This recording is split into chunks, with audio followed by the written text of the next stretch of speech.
Kellie-Jay is in the country for a very short period of time. She's in Melbourne as a one-off.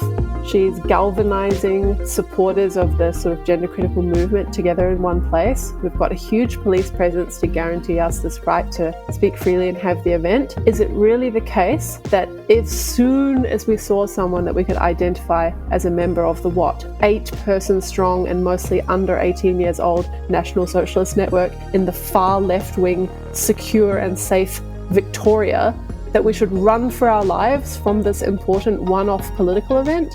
What an absolutely ludicrous proposition. Welcome to the New Flesh Podcast, the podcast you deserve. My name is Jonathan Astro. With me is Ricky Allbuck. Ricky, are you an ethical person? Yes. Well, I don't know that for sure. You could just be saying that. That's my truth.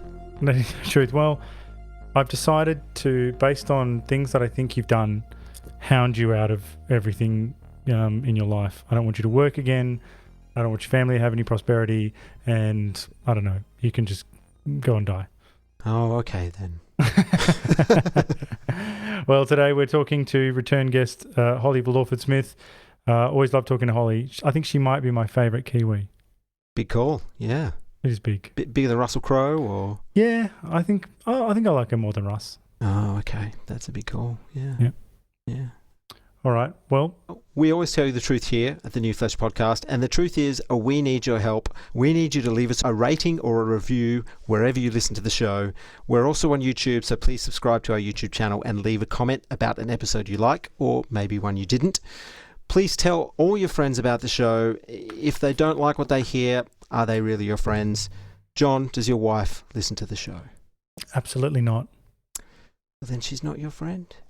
I know, but she's my wife. What can you do? On with the show.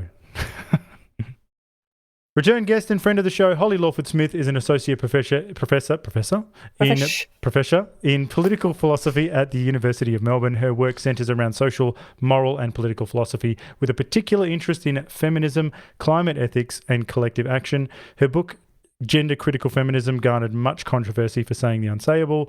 Holly's soon-to-be-published second book, Why Sex Matters, Essays in Gender Critical Philosophy, is in the works, which I'm sure we'll talk about today. Holly, welcome back to The New Flesh.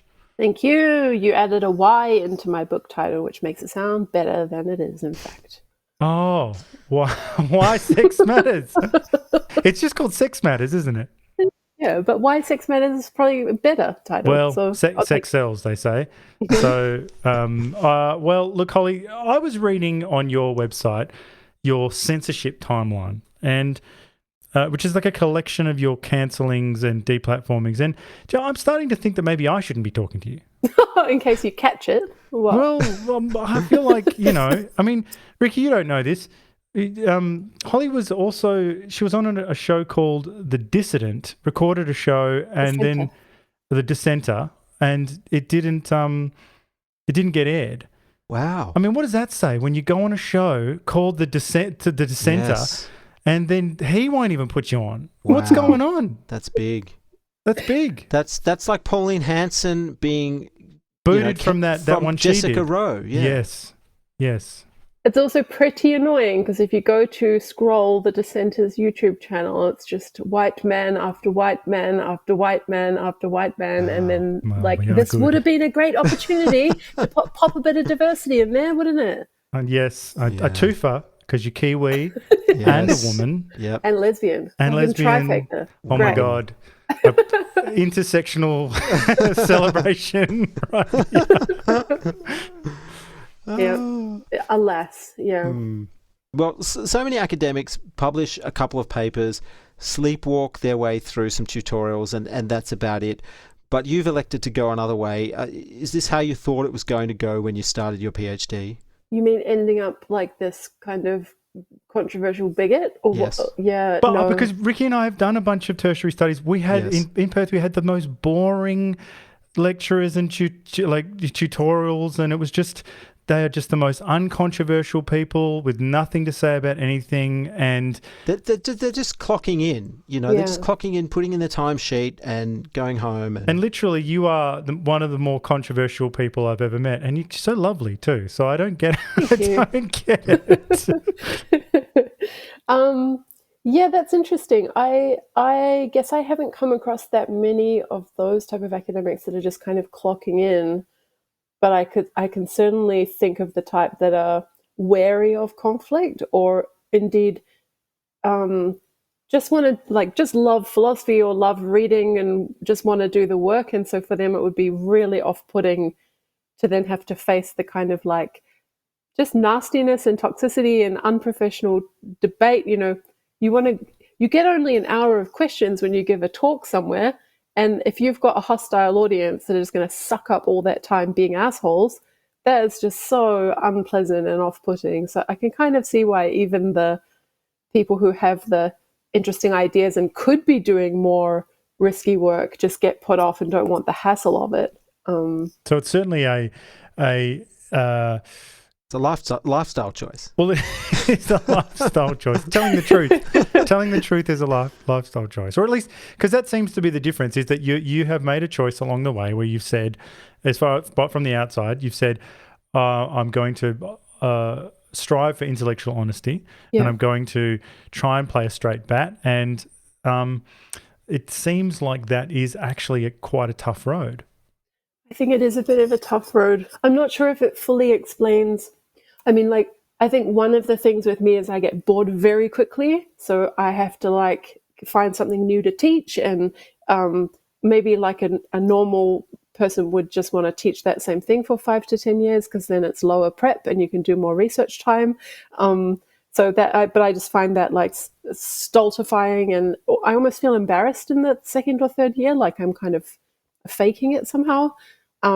But that still doesn't get us to the controversial stuff, right? That would just get us to like, I'm skitting all over the place trying to learn a new subdiscipline and teaching it badly for the first 3 years while I get a grip on it. I don't quite know what explains the getting in the controversial area and then staying there. I think that could really just be stubbornness or something. Like, I don't like people telling me that you're not allowed to do that, and I'm so incredulous at how they're behaving that I almost want to keep making them show that they're willing to behave like that.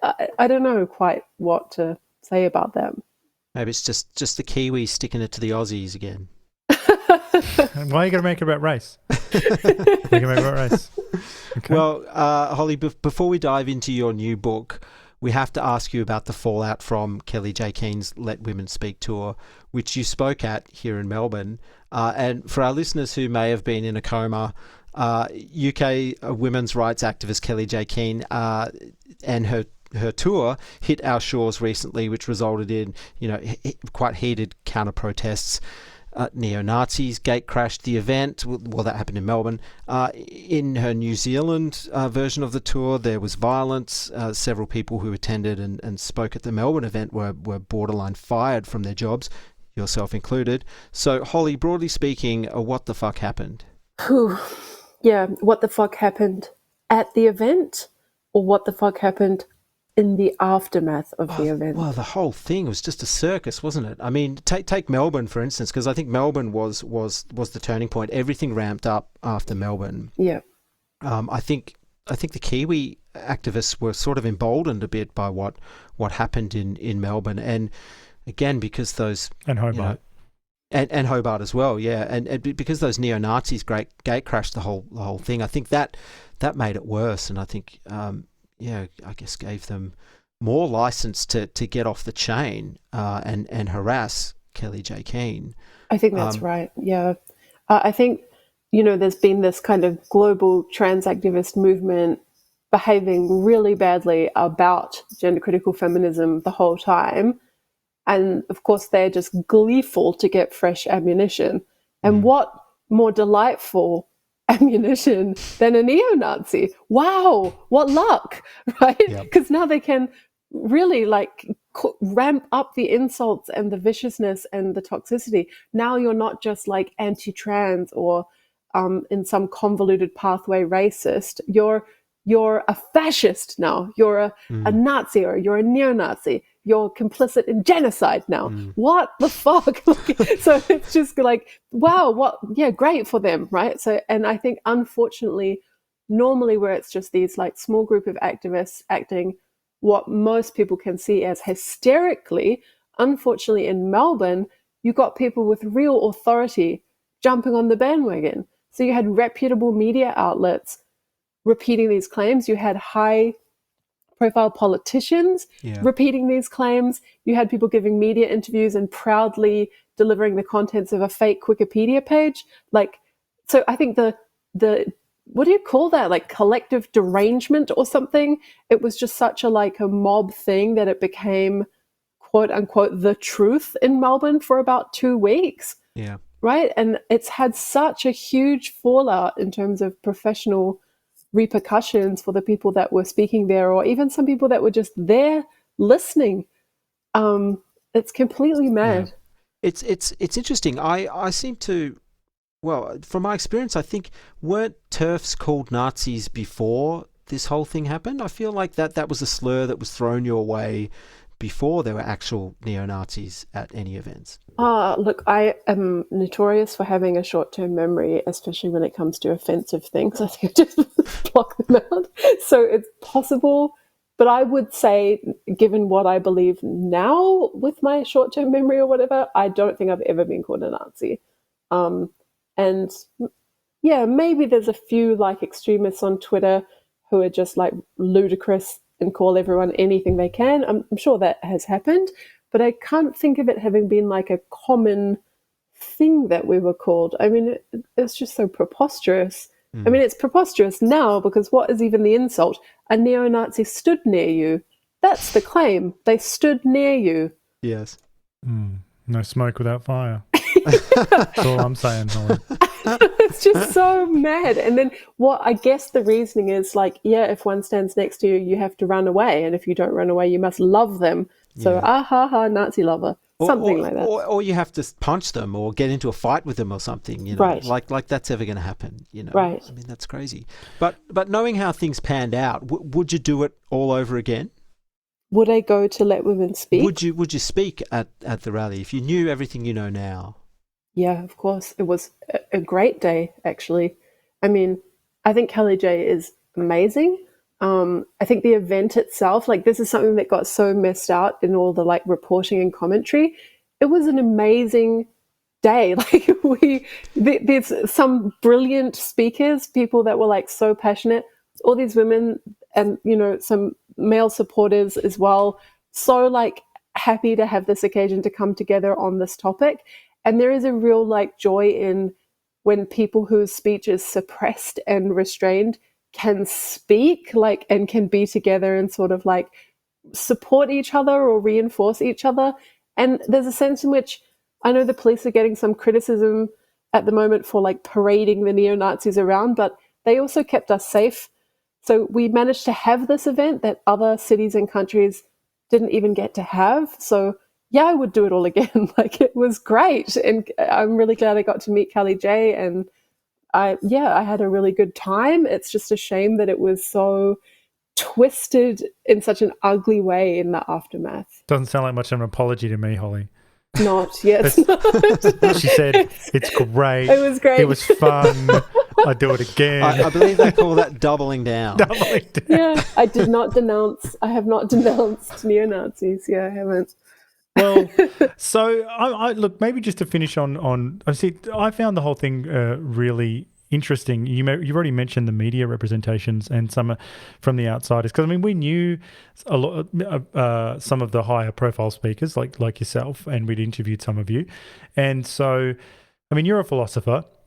The media representations that we got from the ABC, the packages we got from the West Australian, from all of these outlets of the key figures and events, so by my lights, they didn't accord with the facts, or they were really fast and loose. How do we square this? I'm just having a really naive time, figuring out how these hot takes weren't sort of debunked, or why these people didn't bother to listen to any of the podcasts where they could have heard some of these people speak at length and gone, oh, it doesn't really wash with what I've heard, Yeah, I mean, I guess one problem is that anti-trans is an opinion rather than a description.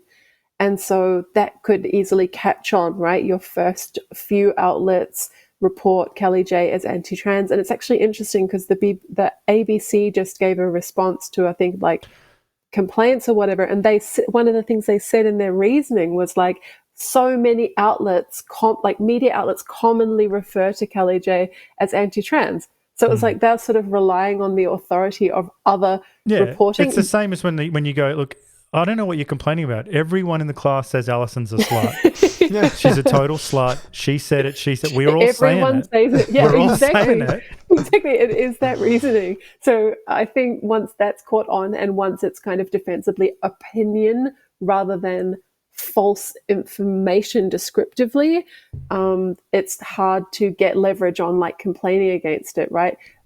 Kelly couldn't bring a defamation claim, for example, if it's just the description anti-trans rather than something that's like really an empirically false claim about her. So I guess there's just kind of sloppy journalism together with an entrenched viewpoint where there's not much like critical assessment of it on trans issues in the Australian media. And that's a shame, but it's also like where the UK was in 2018 or whatever, and they did manage to kind of claw their way through that. So I think, unfortunately, we're just seeing that Australia has like a long way to go before we have like a reasonable balanced debate on trans issues. Well, I don't think we're going to get it from the ABC for a long time. I mean, we interviewed Kit Kowalski a number of weeks ago, and she's done a lot of work delving into ACON, which is the AIDS Council of New South Wales, and they've basically set up a scheme very much like the Stonewall Diversity Champions, and the ABC is one of their biggest, champions, or they've got some sort of gold status within that scheme. So they're incentivized to, to not report on any sort of gender issues with a critical lens at all. So I know that's sort of opening up a can of worms talking about ACON in this particular episode, but yeah, I think something's got to happen with that organisation. Someone's got to shed light on that, like Kit is trying to do before the ABC is ever going to report on some of this stuff accurately. No, I think that's right. And it's a shame because there was that Media Watch episode that kind of mentioned this connection. And we also had an event late last year at UniMel about ACON's involvement in universities and public institutions. But nothing seems to have really come of this kind of critique. Like, it's really hard to get anything at all up. And then it's like, okay, there's this episode of Media Watch. Great. Oh, we're having this event. Maybe that'll start a discussion. Then things just go back to how they were. So no one's pulled out of ACON, even though in the UK they managed to get enough momentum with their podcast that they got people pulling out of Stonewall. So yeah, again, I think we've just got a lot of work to do here. Well, maybe before we dive into the personal repercussions of your speaking at the Let Women Speak tour, perhaps for the benefit of our audience, you could expand on your academic background and what it is you teach at Melbourne Uni. Oh yeah, so I'm a political philosopher.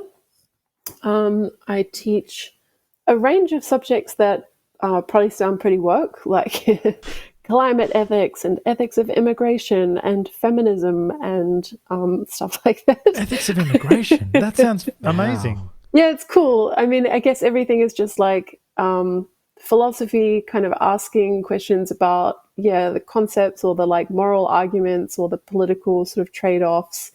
So the official name of the immigration course is Freedom and Equality Across Borders. So it's all sort of about... That's a woke title. Yeah, it's a woke title. So that's my sort of teaching profile. And then research. When I moved here from the UK, I was working on collective action stuff, thinking about the state and like citizens' culpability when states go rogue and do crazy things.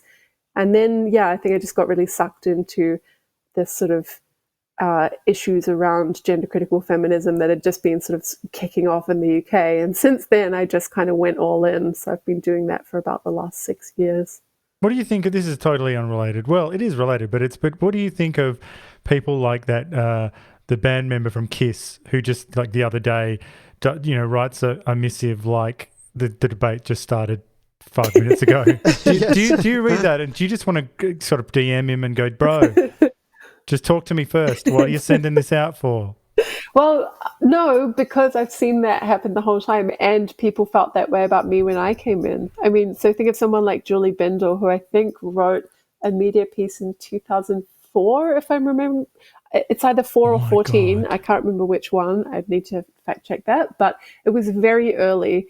And then, other people came along. So it's happened almost every month that the people that have been doing it for ages are like, oh, here's this newbie thinking they've discovered a whole new topic. And so I think we all just come in sort of swaggering and thinking. There was no trans stuff mentioned in 2004 though, right?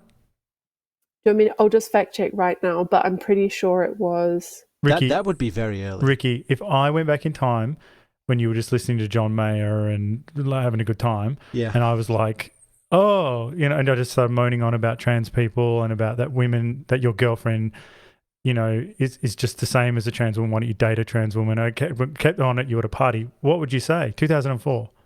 I think you were on something. Well, I'm like, what has John been sniffing? It was 2004. It was. Wow. The article was called "Gender Benders Beware" in The Guardian, 31st of January 2004. This is like that picture at the end of The Shining where Jack is there at the Overlook Hotel, and it's like 1923, and you go, how is this possible? It's the nightmare's always been there, Yes. I think Kathleen Stock must have had either Julie Bindel or one of Julie's friends mention, I don't know that this is the history, but Kathleen wrote a piece on Medium called "When Bindels Speak," and it was about this 14 years ago opinion column in The Guardian. So I suspect what happened there was that Kathleen felt kind of new to it, but thought it was, do you know what I mean? She was new in philosophy. She was the one bringing it up in philosophy, but then she would also have learned, oh no, this has been going on for ages. So then it really did just turn out to be like a incantation that you read out, and whenever you read it out, the spirits come. It doesn't matter whether it's 14 years, it doesn't matter whether it's 50 years. If you read out if you say the words, if you go, trans women aren't women, then it just goes, they just come for you. This is a horror movie. This sounds like a horror movie. Well, I guess, but that sounds like the critics come for you, right? Whereas I think what we're talking about is the women who have been there working on it the whole time come a little bit annoyed that they're not getting any credit because we've been talking about this for ages, right? Yes. So it's on our side in a way. I think now it's become a real, I think that was always the case in feminism, but it's especially the case now that it's it's very important to give credit to those who came before you. It's a real norm now. I know. I think you should definitely have to do it when you're 100% cancelled. You've lost everything. You're working at Subway now, but you should still have to give credit to these people. Well, that's interesting because when we interviewed Joe Bartosh, a couple of months ago now, when the "What Is a Woman" documentary came out, she was really pissed off that this bloke just comes along, what is it, 2022, and he's like, hey, what's up with all this trans stuff? And she's like, what are you talking about? Us feminists, we've been talking about this for fucking decades. Why don't you talk to us? He did the white cis version, so the male cis version of slaying chicks in a pool dressed as a woman, like Leah Thomas style, it's just as bad. He rolled in and he's just like, I'm taking all the medals. I see what you meant. Sorry, I passed slaying as a horror movie, and that was all playing out in my head. And now I get what you've been. Sorry, Holly, sorry about that. It made a lot more sense in my head. Don't worry. Now that I get it, it makes a lot of sense. But at the time, look, anyway, it's bad behaviour. So people have been trying to cancel you for a while now, and after your attendance at the Let Women Speak tour, posters started popping up on campus at Melbourne University, which read as follows: "Are you on the side of fascists?" Professor Holly Lawford-Smith spoke at the Let Women Speak rally, advocating against the existence of trans people.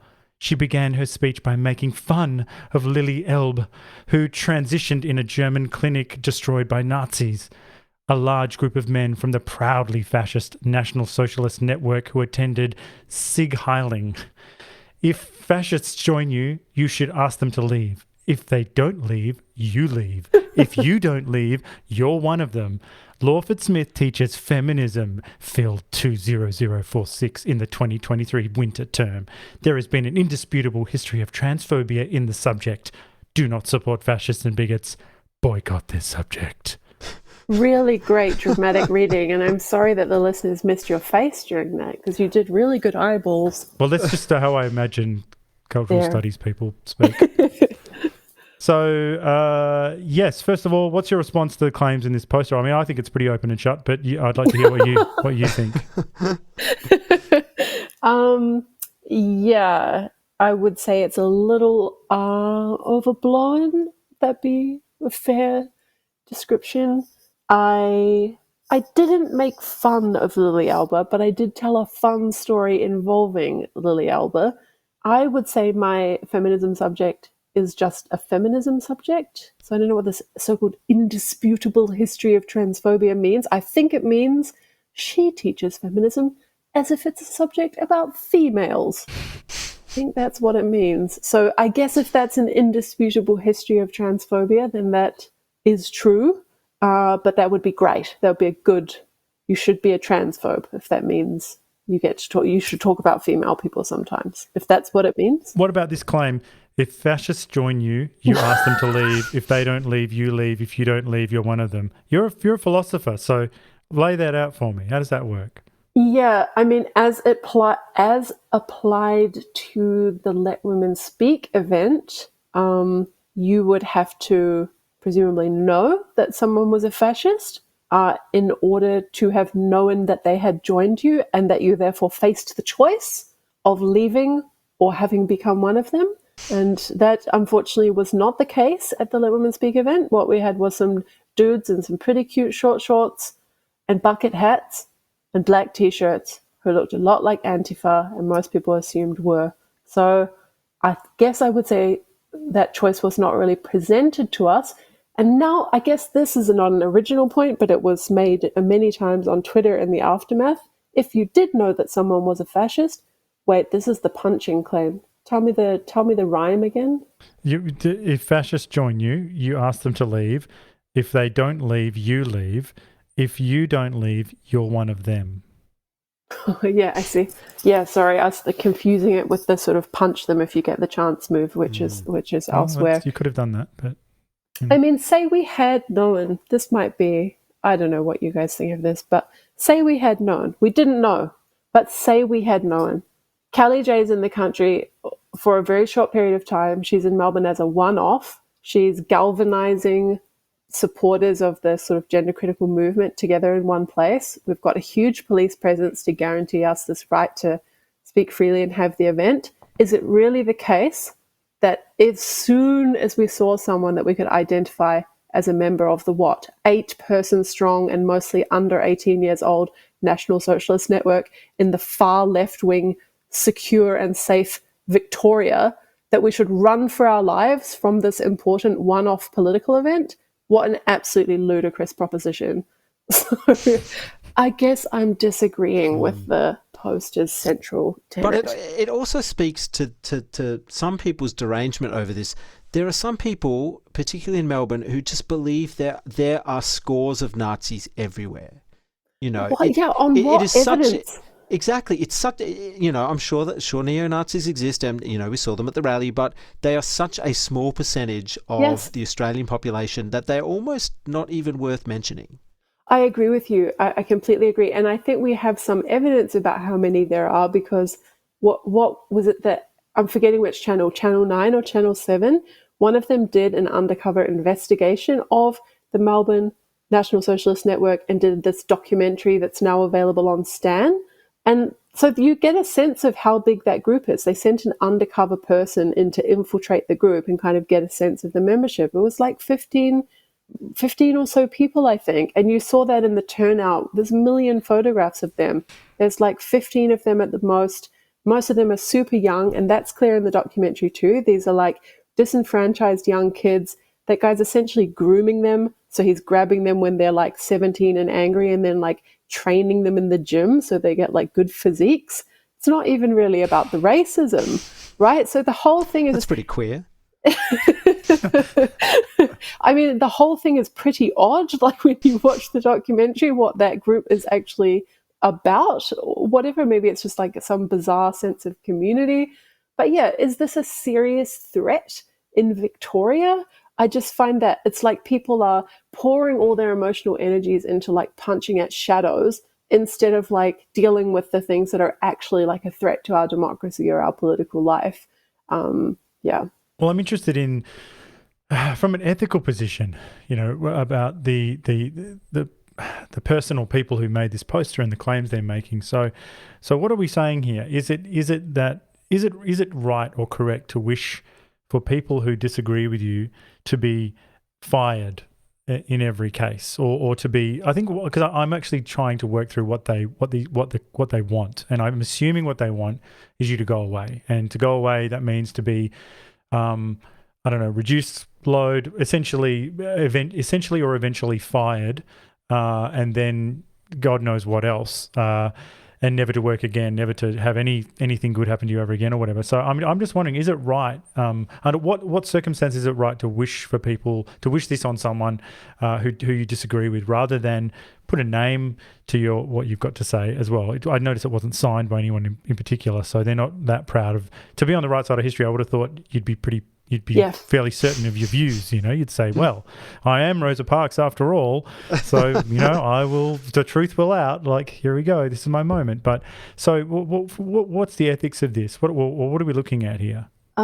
Yeah, I think it's right that they want me off campus. I mean, the current posters just kind of say that people should boycott my subject, right? So, then I guess the goal would be that like no student would be willing to take my course, so it would become infeasible for the university to give me any teaching at all. But the other posters that were more associated with the Trans Day of Visibility protests, that literally had item 1, TERFs and Nazis off campus. So yeah, I think that probably is their goal, to sort of put enough pressure and whatever to make it. And since there's no Nazis at Melbourne University, it's like I want every Nazi and Ricky off this podcast, and then you go, okay, well, I think you just want Ricky off it.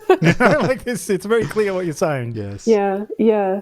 What is the ethics of that? I mean, we would hope for a student population who are able to understand the value and importance of a university, the value and importance of the role of academic freedom within that university, which means staff having the freedom to decide what to teach on what terms. You hire in people who are excellent. At least good universities have the luxury to do that, and then you trust them after that. That's the end of the story. So it's up to them what they teach and how they want to teach it. And so too for research. So if those people are, especially like if the research itself has proven it's with an excellent publisher, it's been through peer review, it makes it into good journals, for example, on what authority does an undergrad come along and then say, I hate this person's views, I disagree with this person's morals, this person has to get off campus because I'm offended, I'm hurt, I have different views. I mean, just the entitlement and audacity of that, it's really outrageous. But the sad thing is it just shows so much ignorance about, the role of a university in a democracy and how important fighting for academic freedom and freedom of speech is for all of us. And one day it's going to matter for them as well. And they stood against it. I just find that really sad. It makes me want to make like political philosophy 101 mandatory, just so you can tell everyone about how important this is. Yeah. Well, I'm fascinated by the university environment you're in at the moment. A lot of these trans rights activists are prone to violence, or at least promoting it, encouraging it. And we've seen this in Melbourne and particularly in New Zealand. What's it like for you teaching at Melbourne Uni at the moment? I mean, do you feel safe? I wouldn't say I feel safe. I've certainly restricted my... I feel torn about saying this because I don't want them to listen and then be gleeful, like that they've had some win. But it's true that I've sort of restricted my sphere of movement. I kind of just come in at a certain entrance and go to my building, do my teaching, which is either in my building or very nearby, and then sort of leave. So I'm not kind of walking around the whole campus or going to get lunch at that place that's across campus or just meeting people and sitting out.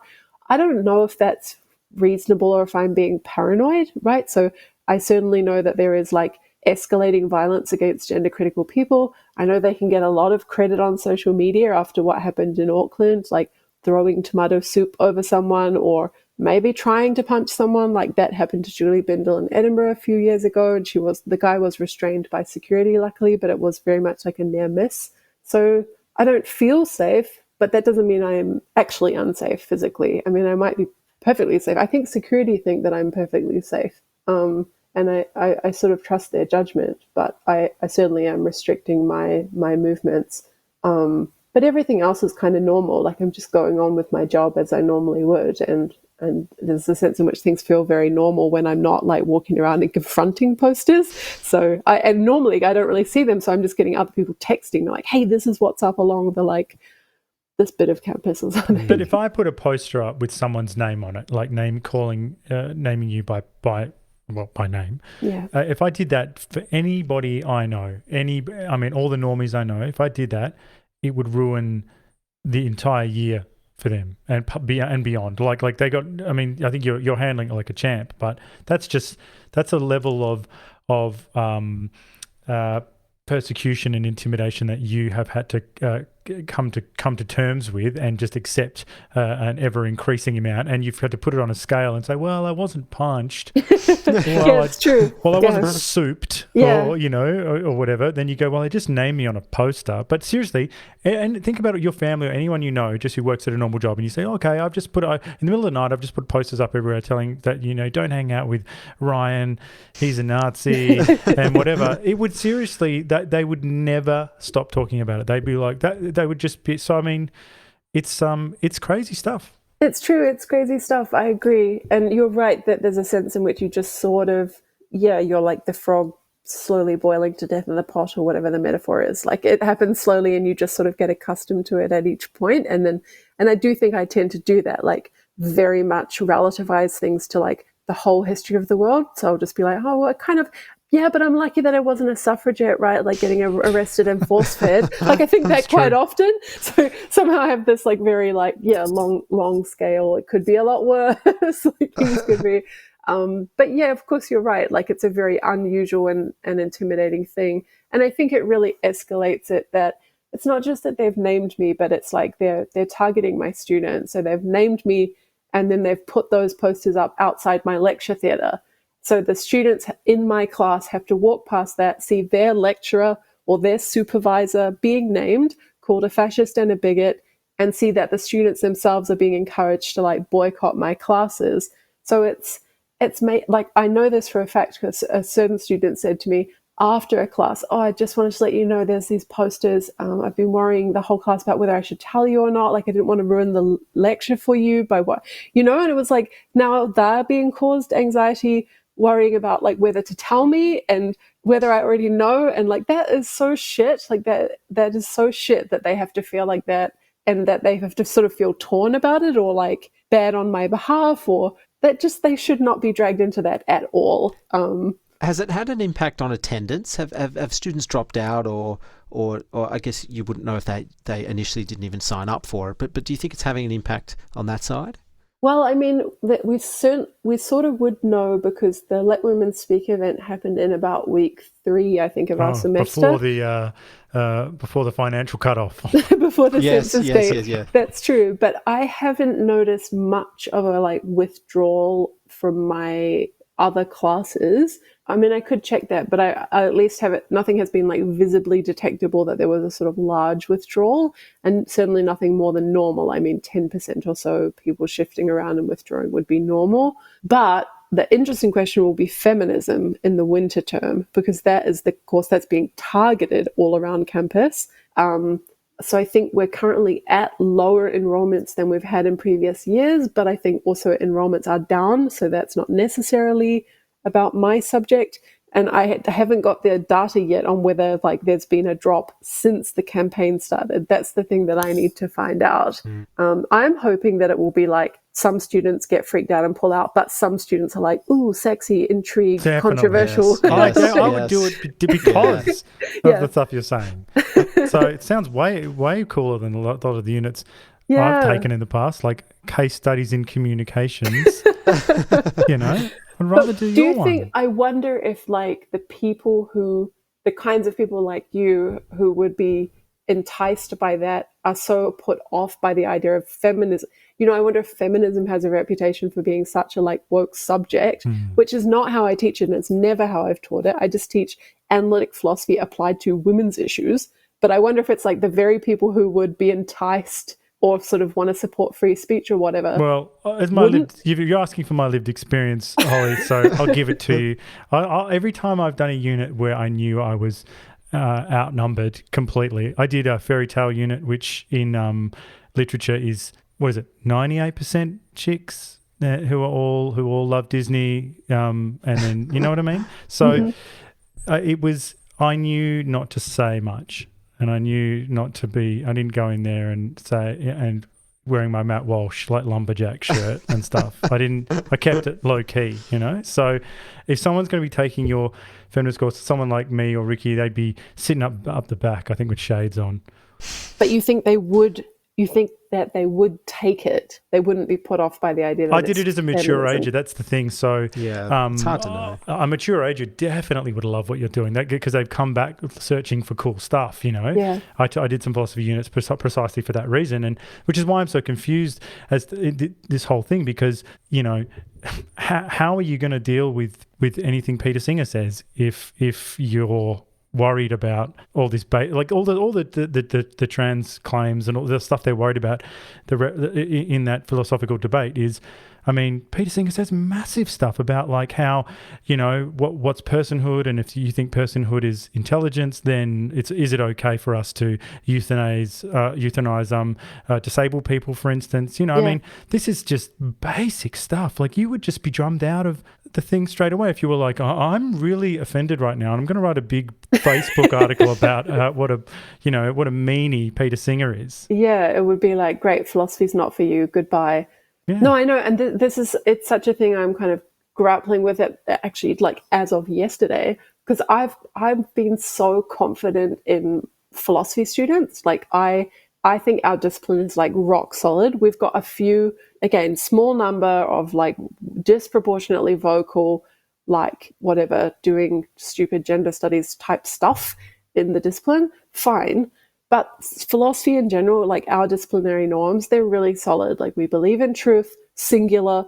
Like we have really good sort of like norms and principles for what a good argument looks like. We inculcate really good norms in students about like being charitable to each other and building strong arguments and like how to have respectful, difficult discussions. So I've always been really sure of like our students are not the ones behaving like this.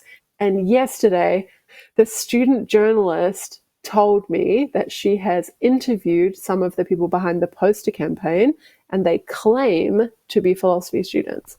And this just like, I don't believe it. Like, I don't believe it. But I don't know whether I'm being like willfully like not wanting to give up my picture of the state of philosophy. So I'm like not believing something I should. She didn't have proof, by the way. She had not verified that claim. And of course, activists would have an interest in lying because that's a much worse thing. Oh, we've been in her class and she was a bigot and I saw it. That's a powerful claim. But if it's true, then like my whole sort of faith in what we've managed to do in philosophy or in philosophy at Melbourne, like, is really shaken. I really want, if that's true, if they are philosophy students, I would do anything for them to publish their student papers on the internet, please. Can I read? I need to know what they think about Thomas Aquinas. I need to know. Desperately have to know, because I would read. I mean, there is no way you can write that silly poster and engage with anything serious. I agree with you. Absolutely not. It's just so improbable to me. Like, yeah, anyone who has done, unless it's like, because sometimes for winter and summer intensives, you get breadth students. So it's people that haven't done philosophy and don't have it as a major, but just need the course credit. And so they take any course anywhere to get the credit. It's possible that like one or two people like that took feminism and it was their first philosophy subject and it clashed with their values, and now they're part of this kind of like poster campaign. That's technically possible. But again, yeah, I was like, I tried not to let on, but I was like really upset about that idea that like these were actual philosophy students who have taken like who are majoring or who kind of are having these debates on other topics, but somehow, I mean, they were making claims like, I'm made unsafe and it's symbolic violence for you to list Sheila Jeffries in the readings. Like in the recommended reading list, all you had to do was lay eyeballs on the title and it's symbolic violence. Wow. Like what the actual fuck? But also, let's be real. You could just say, you could just listen calmly and say, and have you read Sheila's work? And they go, well, no, but it's just the vibe. It's the vibe of it all. Like they never do the reading. They don't read. So I mean, we spoke to another guest about this recently about disagreeing well and being like respectfully objectionable. Like, so there's something beautiful about knowing the text really, really well and hating it. Yeah. Like there's something really disciplined about that. It's like that scene in Mosquito Coast where Harrison Ford he meets some evangelist guy. And he just tears him to shreds because he can knows chapter and verse. Yeah, he knows chapter and verse. He can recite the Bible to this guy, so he knows it inside and out. And you respect a guy like that, But these people don't read any of that. They're not reading the recommended readings. They're not even reading the main readings. That's right. No, of course they're not. But then, the audacity to then complain about the course in such a vocal way. I mean, I wouldn't be surprised if it just turns out to be an outright lie that they weren't in the course at all and someone's leaked the course guide to them. But even if they were in the course, I'm sure they haven't read all that stuff and constructively and fairly engaged with it. They would have heard on Twitter or some other social media that Janice Raymond said this or Sheila Jeffries said this. And then they run with that as oh, how terrible, how hurtful, how awful. They sound like gossipy teenagers to me. Well, perhaps let's leave the whole controversy there and start to dive into your new book, which we'd love to talk to you about. Yes. But maybe before we dive into it, I have a question, which you tackled in your previous book. Why does feminism have to be about everything? Because it seems like right now there's a push for it to cover all social activism courses from racism to climate change. Do you mean why do people who are not me that say feminism is for everybody or about everything think? Well, I guess that there's a certain strain of feminism that thinks it's ever expanding and that feminism can tackle all sorts of social activism causes under that one umbrella. One thing that is kind of charitable on what they're trying to do would be that some of the second wavers, I think, really thought of feminism as revolutionary in the sense of getting toward a new humanism.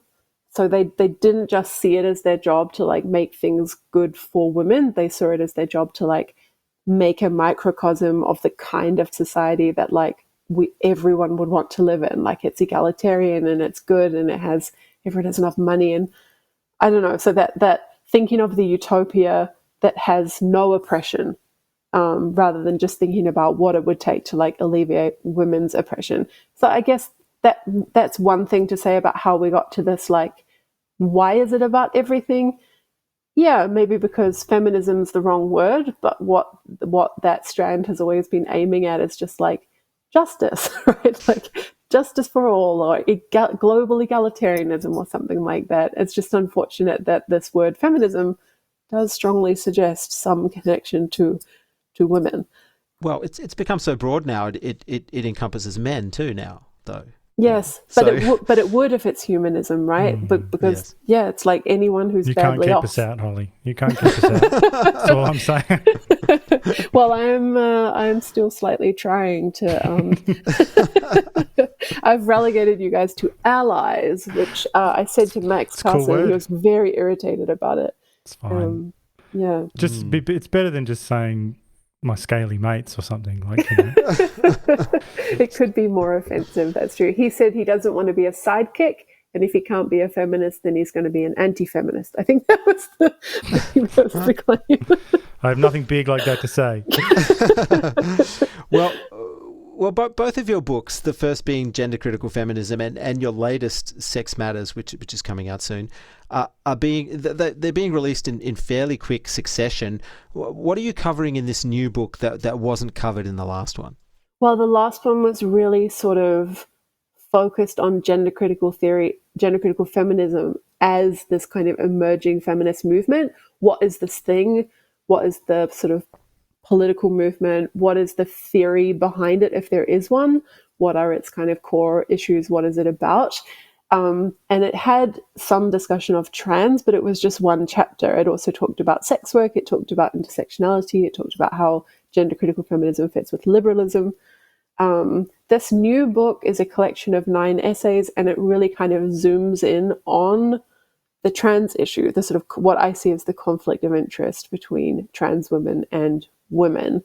And I did also zoom in on the prostitution chapter of the last book, and I've just finished another book with a co-author that's like a debate over liberal versus radical feminism. So I've sort of been pursuing the bits of stuff in the gender critical feminism book into other work. But this is really like taking up and grappling with the trans issue just in all the unaskable questions, just trying to like ask them and work them through as an analytic philosopher and see where I get to.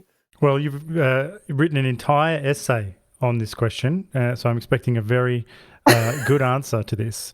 Do arguments for trans women are women succeed is the question. So what are the most compelling arguments for the claim? I think that's going to be the second most controversial essay in the book. So I'm quite looking forward to engaging with the public on the arguments the haters, the Twitter haters. Oh, you can imagine the posters they'll design. Oh my goodness. Yes. Oh yeah, things. Well, luckily our nemesis do not read, so there won't be any content-based critique after it comes out. I think from memory, and it's been a while since I read it, which probably sounds bizarre to you. It'll be much fresher in your memory than mine. But I went through a large handful of different arguments for the claim that trans women are women. Some of them were truth claims, and some of them were just claims about why we should say it, even though it actually isn't true. And I believe I argued that they're all wrong. Is that right? Yes. So just a couple of them. One seemed to be a moral argument, which is it's the right thing to do. So we say trans women are women because it's the right thing to do, or trans women are women because if we keep saying it, then it will encourage people to perform positive actions, I guess. Yes, it's just the last one. I was quite pleased with that. There were like 3 or so I tried to kind of gather the ones that people have offered, like usually philosophers have offered, but then I just made some up because I was trying to be charitable, like, oh, maybe there's better ones that you could just make up that would work.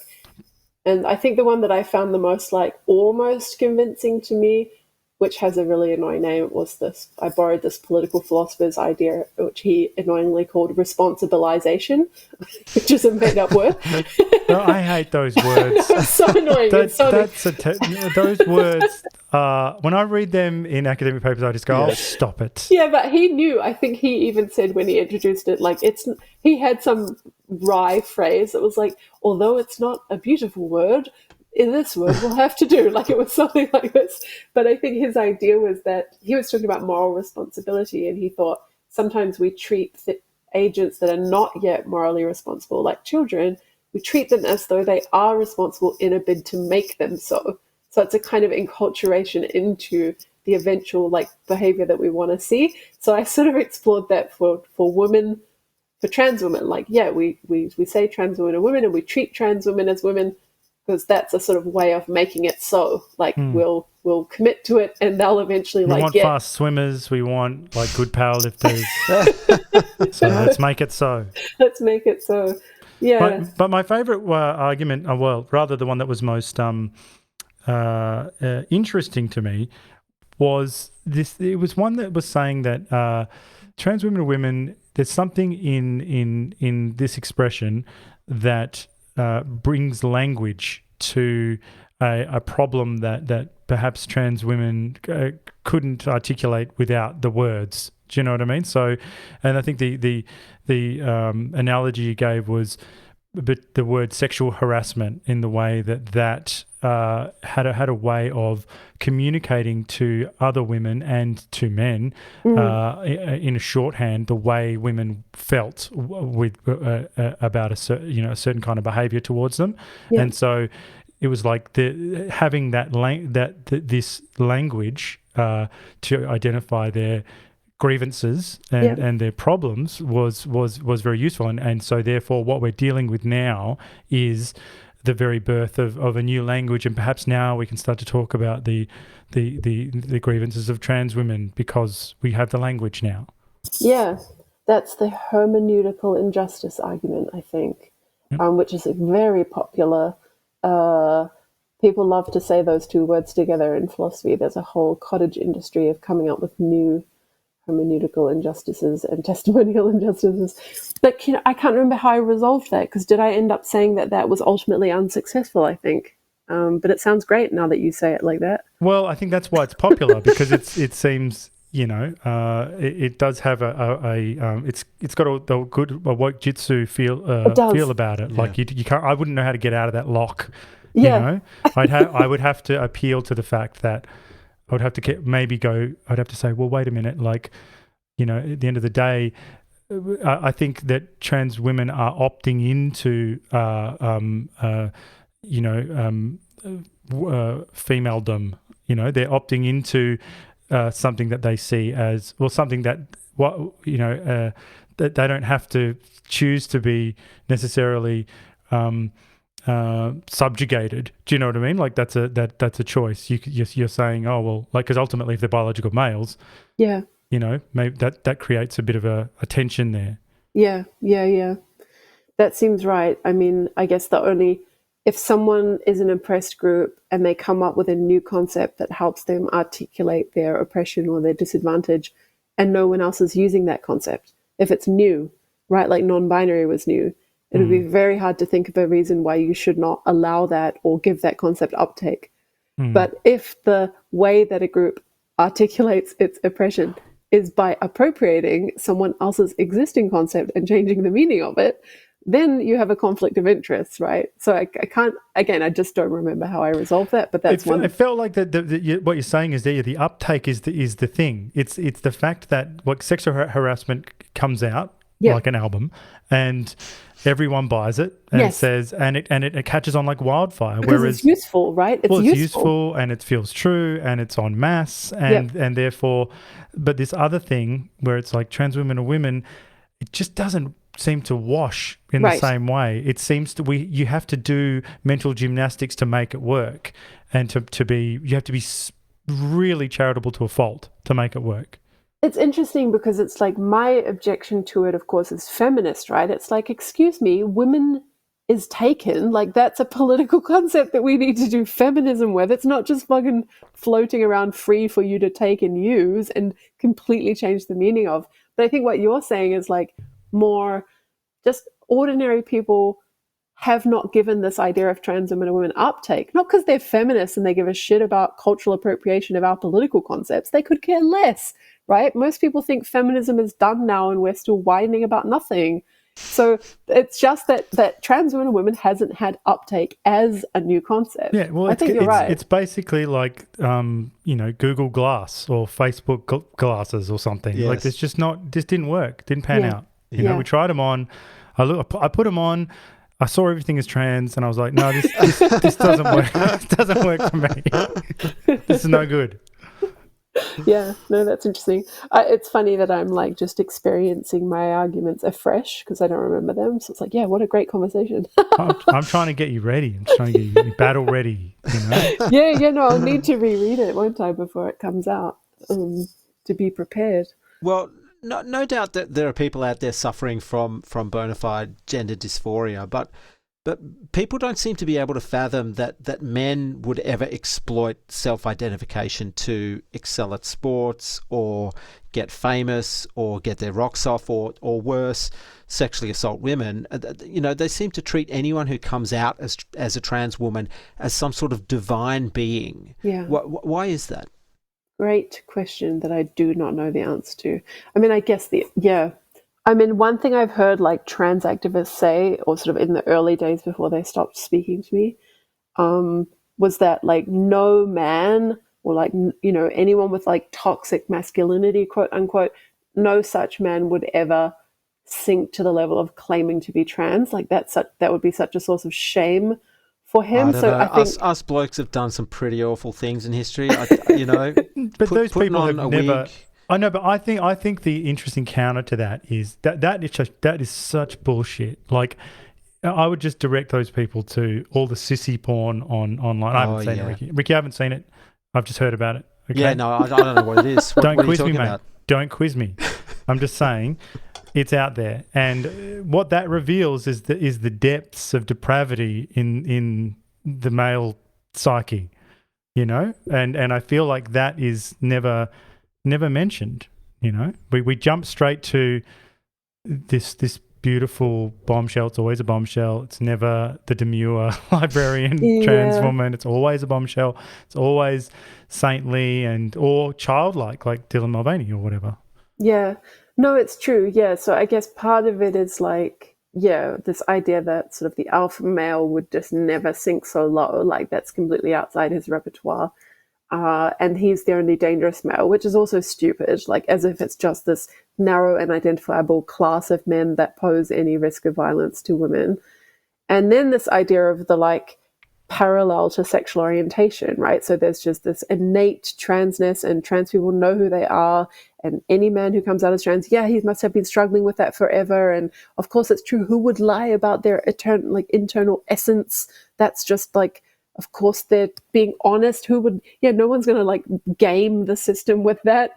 There's no money to be made. There's no money to be made. There's no This is totally legit. Bud Light contracts. Yeah, exactly. So I think it's just like naivety on the part of the public, and then sort of well-meaning bleeding heart, like liberals just wanting to be kind and support minorities. And, trans really has become the sort of like pet of the left, right? Like it's very much, it's fashionable small handbag. But I've heard people who would count themselves as like just, I've heard people who are just total secularists and would tear down every religion except Islam. They probably section that off for various intersectional reasons. But like they would just, if you just said, I'm a person of faith, they would have no qualms looking in the eyes and just saying your religion is a joke. It's just filled with rapists and pedophiles, and you're disgusting. And the idea of it's a soul, that's ridiculous. And then but then on the other hand, they'd probably fully believe in the gendered soul, this idea of an essence within you, an idea that within you just feel your transiness or whatever it is, your gender woo-woo sort of stuff. And so I can't like make these two ideas go together. Like, why is one idea, why is the Father, Son, and the Holy Ghost ridiculous? And the idea of an inner feeling wheeling in my tum-tum, why is that okay? You should write children's books. I mean, maybe the difference is that, like, if you just kind of look out at the world, sex difference, it looks real, right? So men and women they are visibly different types of person. And then we have all these stereotypes. Of course, we can argue about how much of that really is innate and how much is socialized. I'm happy to have that argument. But, there is some clustering of traits to the male type and some clustering of traits to the female type. So that's not a religion, right? That's a sort of fact. So it makes it easy to look out on the world and be like, oh, two types of humans. Yeah, of course, I can totally understand how there can be a crossed wires or a mismatch or whatever their folk theory of this, like, early development switcheroo, that makes sense to them. And then, of course, you see some evidence of this, right? Really young boys being hyper feminine or effeminate. And that, again, looks like, or like tomboys, really kind of like masculine girls, that look like it's easy to culturally interpret that as like, oh, the other one, sort of the other personalities landed in the different body. So I think, just the difference of the sexes. It's like a Pixar movie. Yeah, but it is culturally, I don't want to say it. Yeah, the fact that there looks like there's two types of human make it intelligible that there could be a sort of a mix-up of the two types between the body and the mind. And so I think that's why it doesn't look like gender woo in the same way that religion looks, right? Because it's right there in front of you in a sense, sex difference. Yeah. But it may be just my perspective or exposure, but I feel as though trans men don't get the same amount of accolades, awards, or media exposure as trans women do. Oh, totally. Totally. Do you have any theories as to why that is? What a low-hanging fruit. True. What does the feminist think? The explanation of the marginalization of female people. Yeah. I mean, But why aren't they hopping mad about it? Why aren't trans men? Yeah. Look, yeah. that's the embarrassing thing. Like obviously we're on a unity ticket about why it's happening. It's women. So the common element is that it's biological females, right? Yeah. So, and whatever biological females say, they just need to shut up. Is basically what we're saying. And so, why are trans men acting not? Why are they acting against their own interests? Why aren't they hopping mad? They should say, "We're trans men," and isn't it weird that no one talks about us as well? I mean, can't you just ask that question for all of women's history, though? Like, why aren't women mad? Why haven't they been so much more mad than they have been? Like, they're just like a completely like domestic labor class for like 2,000 years or something, and they're not mad. Or one of them's mad and writes one book for 500 years, and everyone else is fine with it. Like, I guess that's just that a lot of people believe in difference to the point of like allowing subservience, and I don't know, it's not surprising to me, I guess, as a feminist, that like trans men aren't being loud and indignant about their sort of invisibility, because so many women just seem to kind of calmly accept their lot and be sort of submissive, and that's just like a woman's role in life. I mean, that's all around the world. I mean, another thing that would be maybe more constructive to say than the sort of feminist explanation would be that like trans men just pass better, and if they really wanted to sort of achieve the dream of living as a man, they just fucking get on with it and do it kind of quietly. The only people they're telling are their sort of intimates. And so they don't want to draw attention to themselves and become a sort of like spokesperson for the trans movement. They don't want to be a trans person. They want to just be a man. And they don't have to ever buy a cake for an office party ever again. Yes, exactly. Yes, yeah. Ever again. You just have to go, oh, and again, they have that impulse. They go, yeah, it's Ryan's birthday. And they're like, no, wait, I'm a guy. I don't give a fuck about that. So no cakes. We're done. Yeah. I'm all about the number one. I'm all about me. Let's go on Lyft.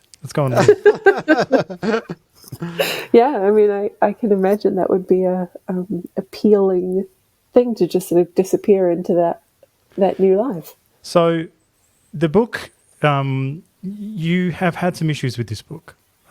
Indeed. Coming to fruition. So, which is weird because the previous book, you had problems with that too. This is returning to my initial thing here. There seems to be a common theme here, is that problems are coming up. So can you maybe run us through whatever you're able to of what you ran into on the publishing side? Yeah, so I can't remember exactly the month, although this is somewhere in my censorship timeline because I'm finally allowed to tell the truth about it. There was just a certain point, so I had a contract for it. It had been a year under peer review, so it had gone to 3 reviewers and the editor had read it.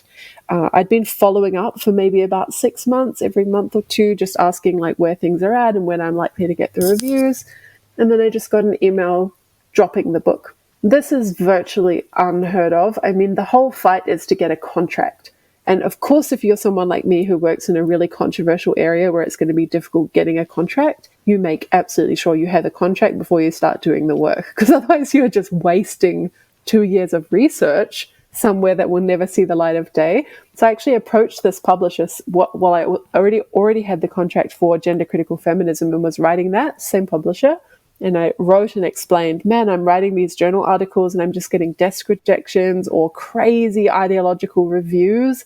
Like, I'm pretty sure I'm not going to be able to get these papers placed. I know I'm quite young to have like a book of essays. Like, that's quite usually something people do just before they die when they reflect on their illustrious career and pick their best papers. It's like, I know I'm probably pushing my luck a little bit. On mortality. Yeah.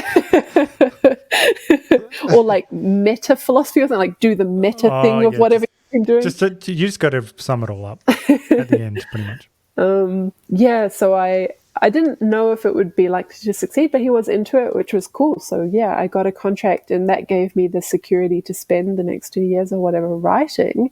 Yeah, so it was a huge shock, just being dropped like that. And something kind of similar had actually happened with gender critical feminism too. They didn't just drop it, but it went into production And I had already done like the keywords and the abstracts and the like started copy editing, like all the stuff where it's just a few more months after that. And the same thing, they pulled it out of production. And so I was like in this state of anxiety even about that book. Like, fuck, are they going to put it through this process of like new review, re-review, and then decide they're not publishing that as well? So it's just like... They've seen some of those posters around the place. Yeah, I mean, who knows? And the first time there was no real excuse for it. I think probably my best guess, although I just won't ever know, is that like woke employees inside OUP got a hold of it, right? And I think because that's at the point where they start talking to marketing, it was supposed to be a trade book, so it would be priced lower and then disseminated more. And I think at that point, the marketing people come in and then someone woke freaks out about it and then they have an internal problem. So I think that's probably most likely what happened with the first one. Sally in social media crying at her desk. Yes, exactly, with a rainbow lanyard on. Yeah, and then so the second book, I fought it. I got the Free Speech Union involved, and I fought it, and we were able to come to a sort of amicable agreement about how to proceed. And amazingly, it's kind of, it's back in production and it's coming out in July, which is a fucking fantastic outcome. But because if you had, I mean, it's obvious to say, but if you had just rolled over and said, okay, all right, that's it, right? Like it's just no book. That's it. You wrote it, too bad. They walk away and then do what they're going to do and it's all fine. Absolutely. Like they have all the power, like, and the contracts are actually insane. Like no one reads them because we're just academics. Like it all works on trust. Sometimes you don't even know if you're just writing an article, you wouldn't even really know if you had a contract. Maybe you did. You just go look in the folder and see, like, it's like that. It just works sort of on trust, right? So yeah, I think that's right. I got legal advice on the first book when they did this, when they kind of decided to re-review it and pull it out of production. And there was a kind of clause about the quality of it where it just looked like I just didn't have a leg to stand on. Like they can just say, using this particular clause, that like I haven't delivered the work in the shape. There's so much subjectivity built in that they... Could you then take that to a different publisher, or they own the book and they just don't release it? Oh, no, I think they would always release it, and they'd be glad to like give you your rights back and kind of wash their hands of it. But then, you needed another brave enough publisher to take on a book in that area, and one that OUP, which for my discipline is by far, like by a large margin, the very best press. There's sort of people argue about the ethics of, what do they call it? It was I think it was called prestige monopoly. There's this lengthy blog post in the like left wing. We've got a left wing and a centrist disciplinary blog, and I think it was prestige monopoly. It was like, oh, this publisher's too good and it's way better than the rest, and we can't all publish there. So it's like, so you would, if that press has rejected it, like on worries about toxicity and backlash grounds, that's going to put fear into the other presses. And if you get dumped by Scarlett Johansson, exactly, then someone who's as hot as her is not just going to call you up. Exactly. Is that what you were thinking, Ricky? That's basically. Anyway, well, look, I've got such basic questions about this. Publishers surely have been dealing with this woke nonsense for years now, and they were probably the first to start dealing with it. It seems from the outside that every time this happens, it's like the first time for these people. So how many times does your barn have to burn down before you have a really simple and robust set of policies and procedures in place? Like, shouldn't there almost be like an automated response, which basically says, we don't respond to terrorists? Because, again, you're a philosopher, because I don't understand how... Intellectually, I can't, it doesn't hold any water. Like if we fold on this instance for outside influence, so non-internal pressure, if we do it this time, we have no integrity. It doesn't exist. We are basically slaves to whoever comes along. So that it kind of needs to be like two keys in a submarine, like or something like for the nuclear missiles. It needs to be like that. The person needs to say, I can't actually cancel this book. I'm sorry. So Sally comes in, she's crying, right? She's going, I'm so, this bigot, Holly, Kiwi, what's her face? I don't know. She's saying all these shitty things.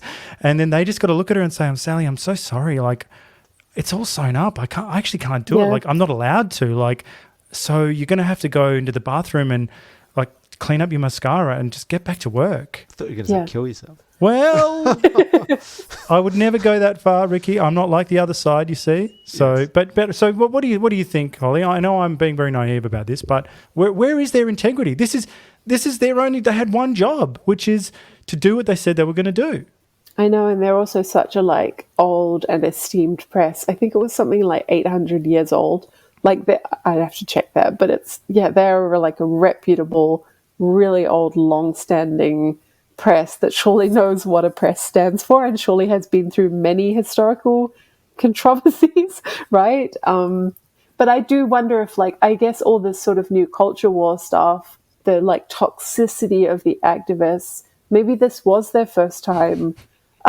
Is that crazy? Like, no, but they go. I was, like, so if they were doing the James Joyce stuff, like if the obscenity trials were happening, they'd just come out and say, well, we've decided we've got some meanies on social media and we are not going to release the book. Like, like it's crazy. Like there are so many. I'm sure they've got like tote bags with D.H. Lawrence and James Joyce walking around that office, and you look around and you go, hey guys, these guys are like, I know they're guys, which is bad, but like, these novelists were cancelled for like obscenity, and we don't want to do that again, right? We know how that pans out. So it's just ironic to me. There was probably a James Joyce tote bag on the desk of the person who sent you the email saying you be cancelled.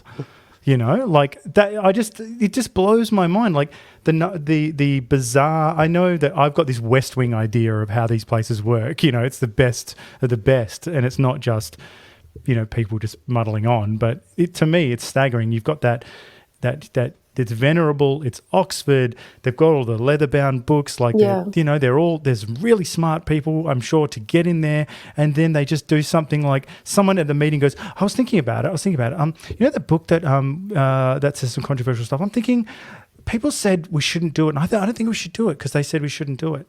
And no one in the meeting goes, that's a lovely idea, I'm just wondering if we should not do what you just said, because it sounds silly.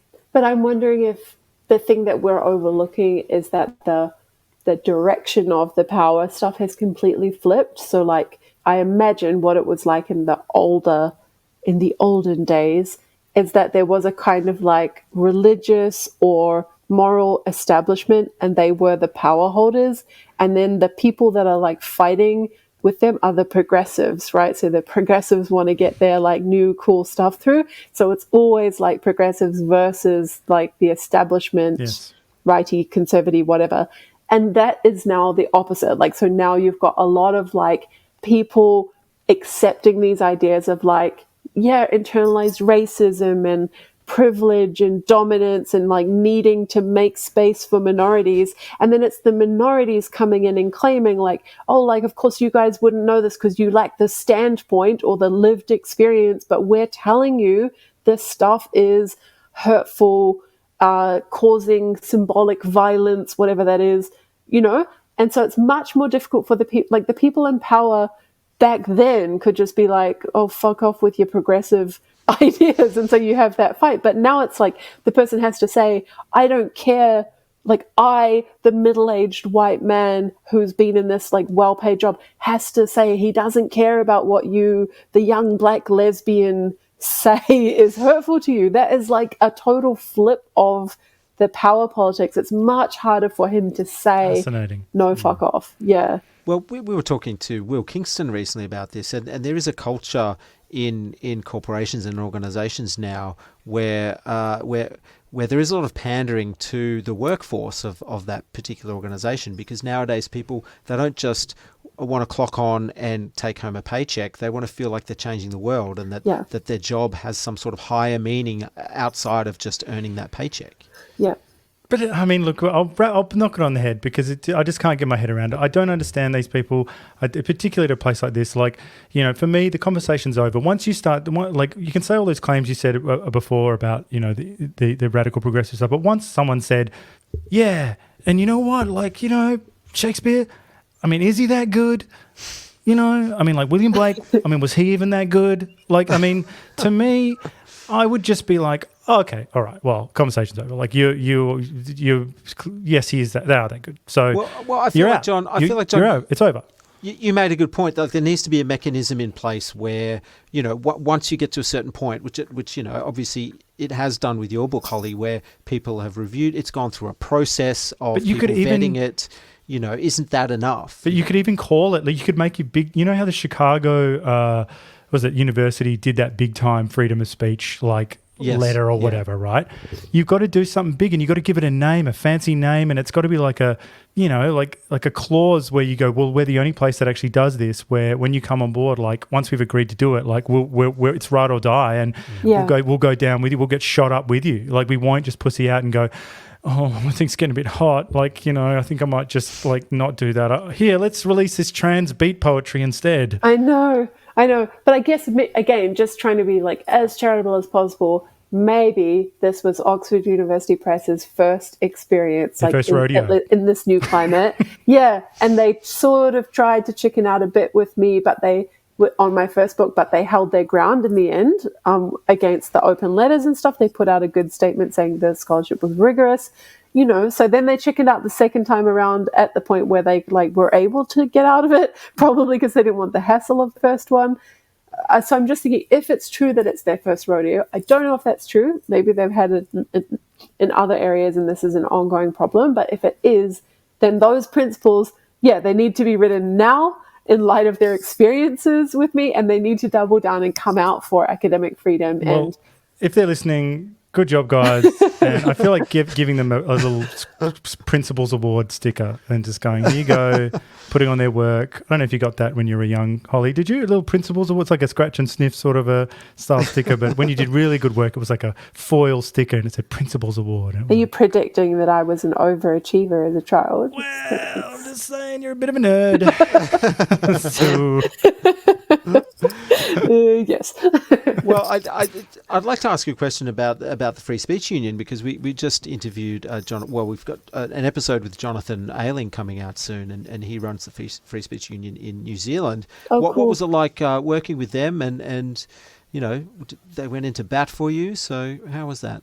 They've been awesome. Yeah, I mean, I'm so glad they exist. And I read this very cool paper recently by a law professor at Georgetown about campus free speech and what it's going to take to like really shore it up, which of course I'm super interested in because of my situation. Like, how do I make myself safe into the future? And one of the things he was really pressing on is that you absolutely need something like the Free Speech Union, because otherwise the sort of costs for staff that are targeted pushing back and fighting are just prohibitive. Like, legal fees are insane when you have to pay them. Like, I'm not speaking from experience. I'm just saying, they're like, oh man, that stuff is life destroying. So yeah, having a union that will like go into bat for you and that avoids paying those like absolutely, really like can be debilitating fees is amazing. So, and amazing that I could be in Australia and the UK Free Speech Union would help me. It's not even like I had to be in the UK. And I think there's FIRE doing the same work in the US. So yeah, we really need to get something like that going in Australia.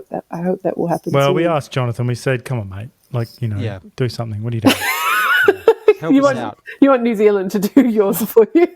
I said, I did. I said, look, come on. He's like, oh, we're not thinking about it really. And I was like, well, come on, man. Like, you know, Ricky's going to get cancelled and you're going to feel really silly. So just get your act together. I don't know if this is actually public yet, so I have to find out. But I think there's discussions between the UK Free Speech Union and someone in Australia already. So I think it's like in the works, but it might still be a way off. But I just love I'm obsessed with. I've got a big imagination, so I'm obsessed with these like universities and presses and stuff getting letterheads from that say stuff like freedom of speech. I mean, if you're getting a letter from an outfit called the Free Speech Union or FIRE or whatever, you blew it. Like you 100% blew it. Like you had one job, and that was just to play it straight. And if you're getting that letter, then I'm sorry. Like, a serious meeting needs to happen. And because I know that these people don't even know, because they're new institutions, they don't know how bad they should feel about it. They get the email and they go, if this was from ACON, I'd be really sore.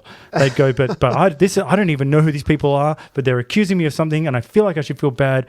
But it's about, like, this annoying book.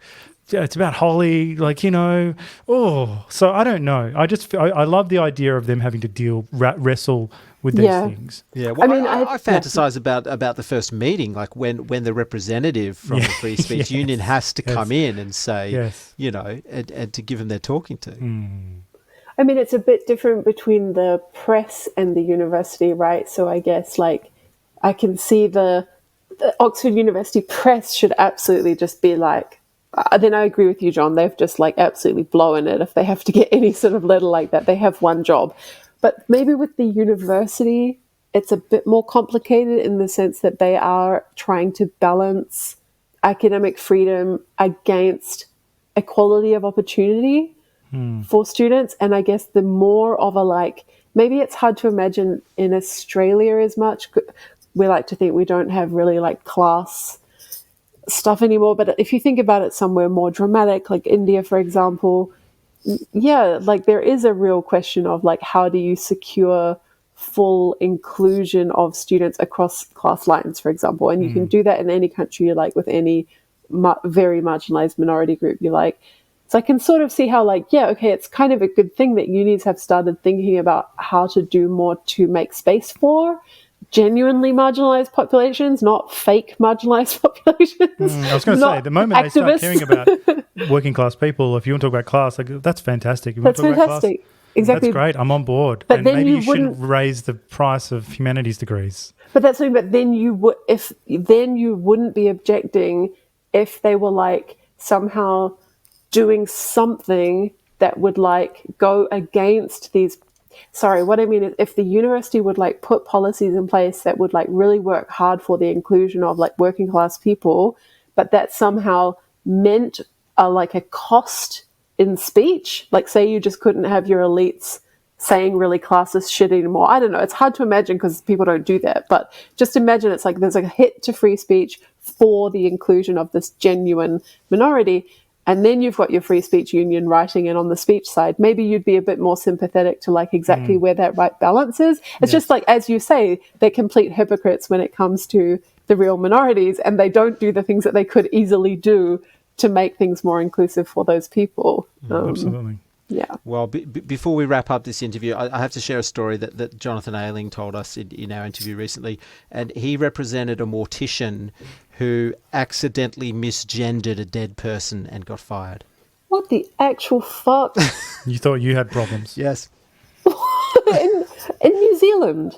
Yes. So I would have loved to have been there the day that he rocked up to the mortuary and went, "I'm from the Free Speech Union. I believe you've just fired Moira here for whatever." Oh my goodness. So, okay, but the Free Speech Union did get involved. Yes. Has this guy got their job back? We don't know the outcome yet. It was a positive outcome. I can't remember what it was. It was a money or his job or whatever. But so that's where we're at. Wow. Yeah. Man, the sensitivities on this topic are just, like, things are really out of control, aren't they?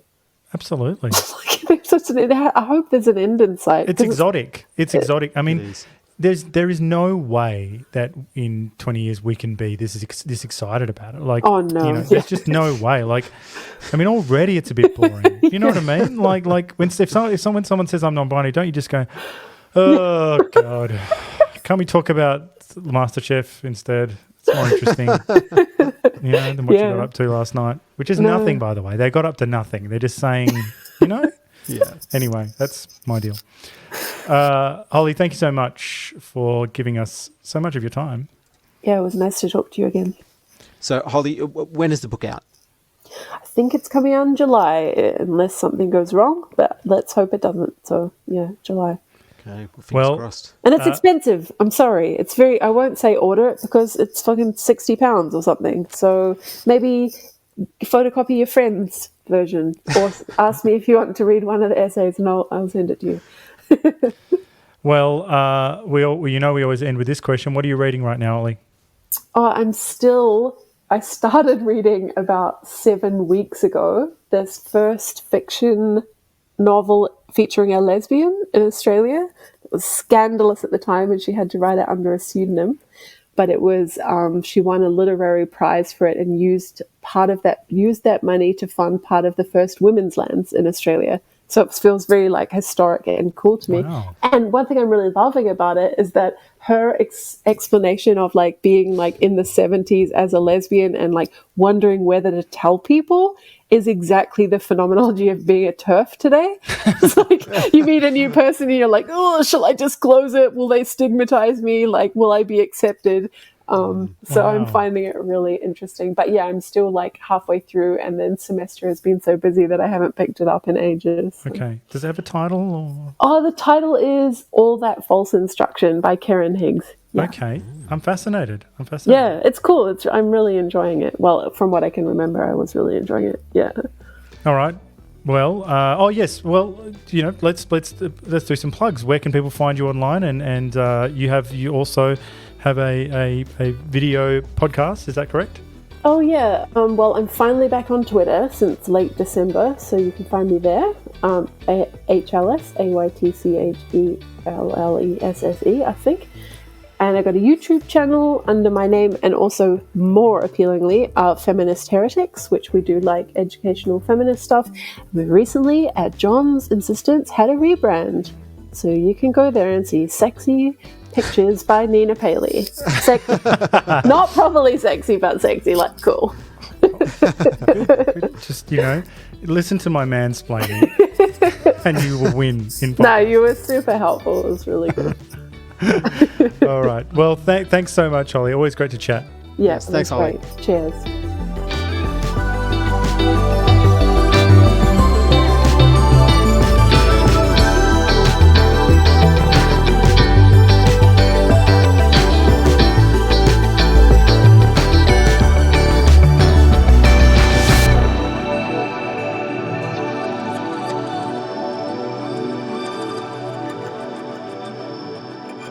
Thank you for listening to the New Flesh podcast. If you like our work, please consider rating us on Apple Podcasts or even writing us a review. It really does help the show reach a wider audience. We'll be back with another episode next week. Until then, long live the New Flesh.